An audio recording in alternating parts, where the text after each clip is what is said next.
গাছে ছিল এক চিলের বাসা। খড়কুটো দিয়ে তৈরি বেশ বড় একটা বাসা। বাসায় থাকতো বাবা চিল, মা চিল আর 3টি বাচ্চা।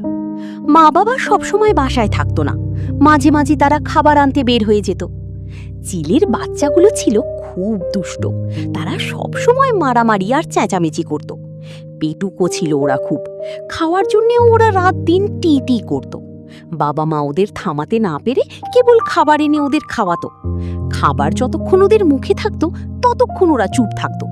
খাবার ফুরিয়ে গেলেই মারামারি আর চেঁচামেচি শুরু করত। পাশের কাছে কোকিলের বাসা। কোকিলের বাচ্চারা মায়ের কাছে গান শিখত। চিলের বাচ্চাদের চেঁচামেচিতে তারা অস্থির হয়ে যেত, তারা ঠিকমতো গান শিখতে পারত না। মাঝে মাঝে এসে কোকিল ভাবত চিলদের